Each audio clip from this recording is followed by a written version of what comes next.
Welcome to ABC campus. आज हम आई 16 property plant and equipment का एक प्रैक्टिस क्वेश्चन कर रहे हैं एडजस्टमेंट लिमिटेड के टाइटल से। इसके अंदर 3 डिफरेंट सिनेरियो दिए हुए हैं जिसके अंदर रिव्यू हुआ है नॉन करंट एसेट्स का। और क्वेश्चन की रिक्वायरमेंट ये है कि एक्सप्लेन करें इफेक्ट ऑफ चेंजेस, क्योंकि जो चेंजेस हुई हुए हैं तीनों पार्ट्स के अंदर on the depreciation for the year to 31 December 2015। तो 31 दिसंबर 2015 को जो हमारा ईयर एंड हो रहा है उसमें डेप्रिसिएशन पे क्या इफेक्ट पड़ा है इन चेंजेस का, इनको हमने कैलकुलेट करना है। तो स्टेप वाइज देखते हैं वन बाय वन। तो पहला पार्ट ये है कि asset was purchased on 1st January 2009 for rupees 150,000. The plant had an estimated useful life of 12 years and residual value of nil. Depreciation is charged on straight line basis on 1st January 2015. अब 9 से 15 तक जो है वो आपके 2009, 10, 11, 12, 13, 14 आपके 6 years गुजर चुके हैं। When the assets net book value is rupees 75,000, तो हाफ लाइफ गुजर चुकी है और हाफ वैल्यू पर एसेट शो हो रहा है। The director decide that the asset total useful life is only 10 years, और 10 में से 6 ईयर्स गुजर चुके हैं तो बाकी लाइफ बच गई जस्ट 4 ईयर्स, क्योंकि ये रिमेनिंग यूजफुल लाइफ नहीं टोटल यूजफुल लाइफ का वर्ड यूज हुआ है।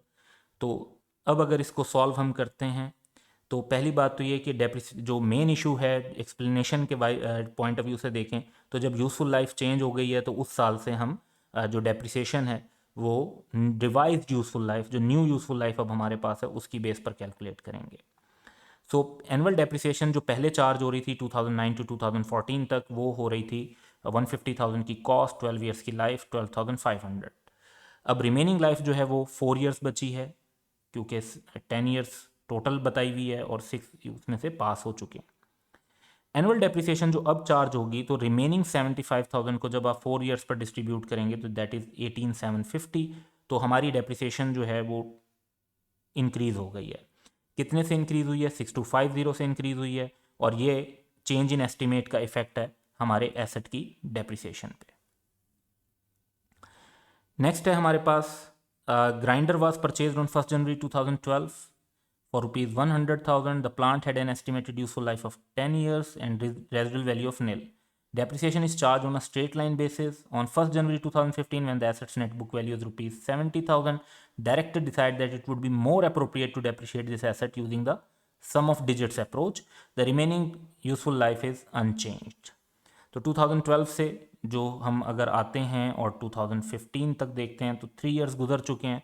तो 10 में से 3 ईयर्स गुजर गए तो रिमेनिंग लाइफ जो है वो 7 ईयर्स की है और वो अभी अनचेंज है।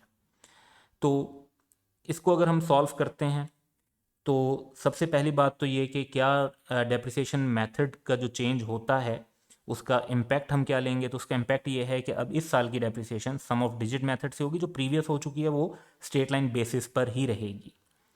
तो the depreciation expense will be calculated using sum of digit method from 1st January 2015, और उसके बाद एनुअल डेप्रिसिएशन जो हमारी पहले चार्ज हो रही थी ओवर 10 ईयर्स दैट वाज ₹10,000।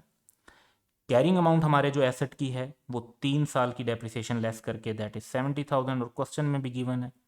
अब जो न्यू एनुअल डेप्रिसिएशन हमने चार्ज करनी है वो सम ऑफ डिजिट मेथड पर करनी है, तो 7/28 का फैक्टर हम यूज़ करेंगे।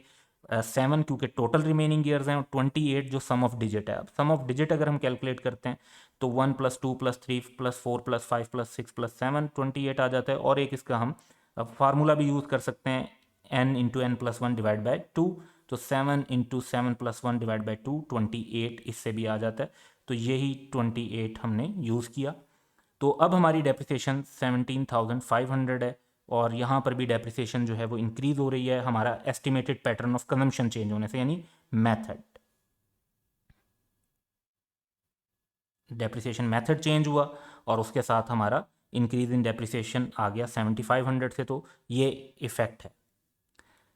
थर्ड पार्ट है कि जी company purchased a 50-year lease some years ago for ₹1 million. This was being depreciated over its life on a straight line basis. On 1st January 2015, when the net book value was 480,000 and 24 years of the lease are remaining, the asset is revalued to 1.5 million. This revised value is being incorporated into the accounts. तो 1 जनवरी को हमारी revaluation हो गई है। तो पहले हम देखते हैं कि जी इसका इम्पैक्ट ये होगा कि जब रिवैल्यूएशन हो जाती है तो आइंदा जो डेप्रिसिएशन है वो रिवैल्यूड अमाउंट के ऊपर कैलकुलेट की जाती है। तो ये हमारा इम्पैक्ट है। एनुअल डेप्रिसिएशन जो पहले चार्ज हो रही थी तो 1 मिलियन के लिए 50 ईयर्स टोटल टर्म थी, तो 20,000 पर एनम हो रही थी। अब जो एनुअल डेप्रिसिएशन चार्ज होगी तो रिवाइज वैल्यू 1.5 मिलियन है, रिमेनिंग लाइफ 24 ईयर्स है, तो 62,500 की चार्ज होगी। अब जो चेंज है ये अब चेंज इन एस्टिमेट नहीं कहलाएगा, ये चेंज ड्यू टू रिवैल्यूएशन कहलाएगा।